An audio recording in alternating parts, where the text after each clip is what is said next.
A sudden hush fell over the studio when the debate lights flickered to life, painting the stage in a soft white glow. The audience leaned in, sensing something bigger than just another televised argument.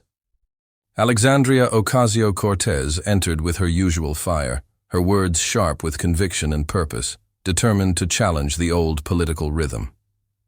Across from her sat Senator John Kennedy, calm as still water, his expression steady and unreadable, like a man who had seen many storms and learned to weather them. The host, a familiar face from CNN, stood nervously between them, clutching cue cards that trembled ever so slightly in his hand. The energy was electric, like two different worlds colliding in the same space. This wasn't just a debate about policy. It felt like a clash of ideals, of generations, of how a nation should move forward. Cameras rolled, lights steadied, and every viewer at home held their breath. It was a moment no one expected to unfold as it did. And the first word spoken would change everything. AOC spoke first, passion rising like a tide as she challenged the senator's past remarks, calling them out with pointed questions and unwavering intensity. Her voice didn't waver. It was fueled by the weight of those who believed in her ability to speak truth to power. She listed statistics, emotional stories, and the voices of people she claimed were unheard, hoping to strike a chord. Many watching admired her courage, her full-hearted approach, her willingness to stand for something bigger than herself. But passion can aim high and miss its mark if it isn't balanced with understanding. Senator Kennedy listened silently, his hands folded, offering no reaction, no interruption, no counterfire.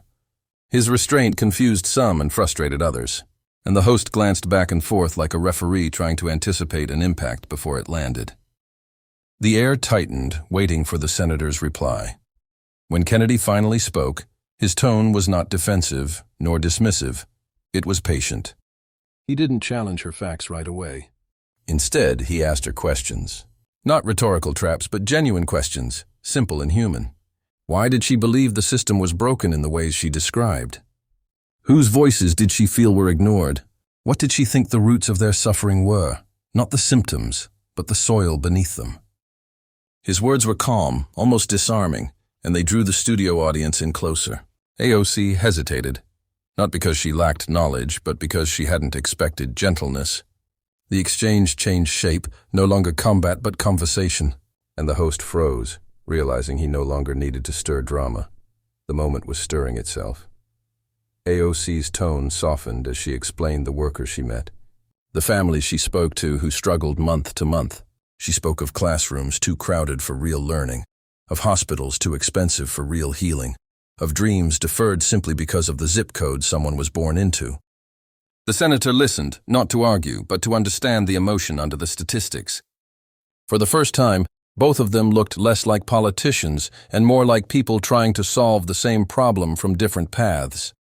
The viewers at home felt it too, the sudden realization that maybe disagreement did not have to be war. The host lowered his cue cards, his earlier anxiety fading as sincerity replaced spectacle.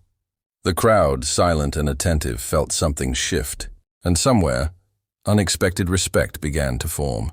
But tension still simmered beneath the surface, because passion and perspective rarely blend easily.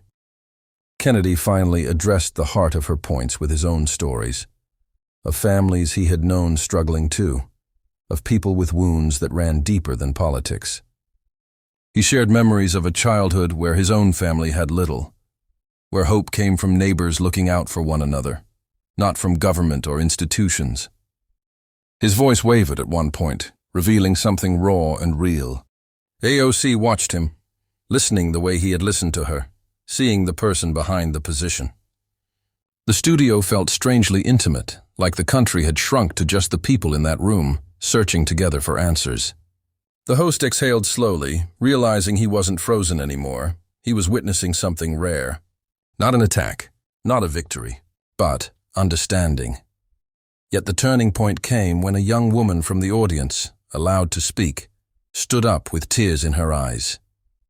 She talked about working 2 jobs, about caring for her sick mother, about feeling invisible in the systems meant to protect her. She didn't ask them to argue. She asked them to help. Her voice trembled as she spoke of hope.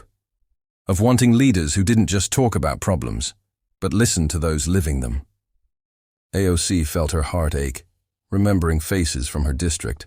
Kennedy's eyes softened, knowing hardship too well himself. The room grew still again, like time itself paused to honor her courage. And suddenly the debate was no longer about who was right. It was about what could be done. AOC stepped forward, her voice gentler now, offering her ideas, not as weapons, but as bridges. Kennedy responded in kind, not with resistance, but with proposals of collaboration, adjustments, and shared responsibility. They didn't agree on everything, not even close, but they found small spaces, real spaces, where compromise lived. The host watched, eyes wide, realizing this wasn't the backfire people expected. The moment had melted the hostility into something profoundly human. The story spread not as scandal, but as possibility. A moment where two sides did not have to destroy each other to be heard. A moment where listening mattered more than scoring points. The audience erupted not with applause for a winner, but for the conversation itself.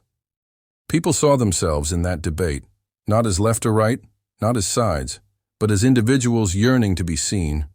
Viewers at home shared clips, not of arguments, but of soft, vulnerable moments. The CNN host smiled, finally finding his voice again, and closed the segment not with sensationalism, but with gratitude. He thanked both of them for showing that politics could be more than performance. That debate could be more than division. He said something no one expected to hear on live television. Maybe this is the beginning of how we change. And the words echoed far beyond that studio. When the cameras turned off, AOC and Kennedy didn't storm off to opposing war rooms. They shook hands. Not because they suddenly agreed on everything, but because they saw value in continuing the conversation, in trying again tomorrow. Outside, reporters scrambled for dramatic angles, but the biggest story was quieter than that. It was a story of people remembering that leadership does not require shouting to be heard. It requires heart, and heart requires humility. The message lingered long after the stage lights dimmed. Progress isn't born from attacks. It's born from understanding. Not everyone who disagrees is an enemy. Not every conflict needs a victor. Sometimes the greatest change begins when someone chooses to listen instead of react. And for those watching, frustrated by division and longing for unity, hope felt possible again. Because they saw two leaders choose dialogue over destruction, and they realized that if dialogue is possible at the highest level, it is possible anywhere, even among us. That was the real backfire. The conflict meant to divide ended up inspiring unity, and the world, even if only for a moment, remembered that we are still capable of meeting each other in the middle.